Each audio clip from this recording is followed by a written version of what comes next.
గాంధీ భవన్లో ఎమ్మెల్సీ ఆశావహుల హడావిడి కనిపిస్తోంది. ఎమ్మెల్సీగా అవకాశం ఇవ్వాలని పీసీసీ చీఫ్ మహేష్ కుమార్ గౌడ్ కు పలువురు ఆశావహుల వినతి పత్రాలు ఇచ్చారు. ఎమ్మెల్యేలు మద్దతుదారులతో గాంధీ భవన్ కు వచ్చిన ఆశావహులు తమకు ఒక్క ఛాన్స్ ఇవ్వాలని కోరారు. దొమ్మాటి సాంబయ్యకు ఎమ్మెల్సీ టికెట్ ఇవ్వాలని ఎమ్మెల్యేలు కడియం శ్రీహరి, నాగరాజు, గండ సత్యనారాయణ కలిసి పీసీసీ చీఫ్ కు వినతి పత్రం ఇచ్చారు. తమకు అవకాశం ఇవ్వాలని సీనియర్ నేతలు జర్పేటి జైపాల్, గాలి అనిల్ కుమార్, ఇరావత్రి అనిల్, కొనగాని మహేష్, పారిజాత నరసింహారెడ్డి కోరారు.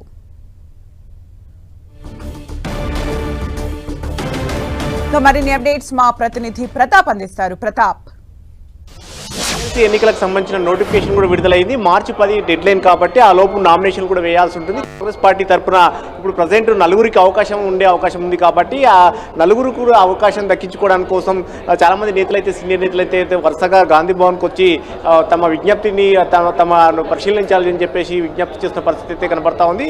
వరుసగా ఇప్పుడు 2-3 రోజుల నుంచి కూడా గాంధీ భవన్కి వచ్చి ఆశాభావులంతా కూడా పీసీసీ చీఫ్కు మెమరాండం ఇస్తున్న పరిస్థితి. ఈరోజు దొమ్మాటి సాంబయ్య కోసం, అంటే వరంగల్కు సంబంధించిన దొమ్మాటి సాంబయ్య కోసం ఆయన ఆ నియోజకవర్గ పరిధిలోని ఎమ్మెల్యేలంతా కూడా గాంధీ భవన్కి వచ్చి పీసీసీ చీఫ్కు మెమరాండం ఇవ్వడం జరిగింది. స్టేషన్ కన్పూర్ ఎమ్మెల్యే కడియం శ్రీహరి, అదేవిధంగా కె నాగరాజు, గంట సత్యనారాయణ వీళ్ళందరూ కూడా ఆయనతో పాటు వచ్చి మెమరాండం ఇవ్వడం జరిగింది. వీరితో పాటు ఇప్పటికే తమకు అవకాశాలను పరిశీలించాలని చెప్పేసి corporation TSMDC corporation Veeravarthi Anil Kumar, అదేవిధంగా MBC corporation chairman Jarpati Jaipal ఇప్పటికే నిన్న ఇవ్వడం జరిగింది. గాలి అనిల్ కుమార్ కూడా ఆయన కూడా తనను ఒకసారి పరిశీలించాలి, గత అసెంబ్లీ ఎన్నికల సందర్భంగా టికెట్ దక్కలేదు, అన్యాయం జరిగింది కాబట్టి ఒకసారి అవకాశాన్ని పరిశీలించాలని చెప్పేసి గాలి అనిల్ కుమార్ కూడా పీసీసీ చీఫ్ను కోరడం జరిగింది. అదేవిధంగా ఈరోజు కూడా కొంతమంది నేతలు కొనగల మహేష్ కానీ, అదేవిధంగా పారిజాత నరసింహారెడ్డి, కొంతమంది నేతలంతా కూడా ఈరోజు కూడా మెమరాండం ఇచ్చి తమ అవకాశాలను కూడా పరిశీలించాలంటూ కూడా పీసీసీ చీఫ్కు మెమరాండం ఇస్తున్న పరిస్థితి. అయితే రేపు ముఖ్యమైన నేతలంతా కూడా ఢిల్లీ వెళ్తున్నారు. ఎల్లుండి party అధిష్టానంతో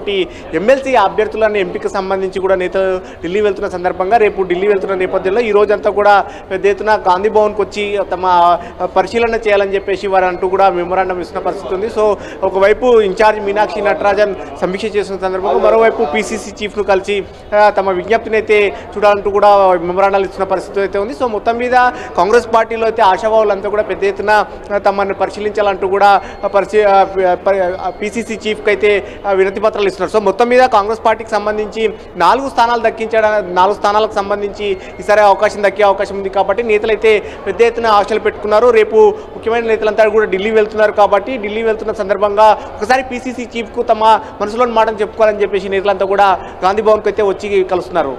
thank you Pratap for the updates.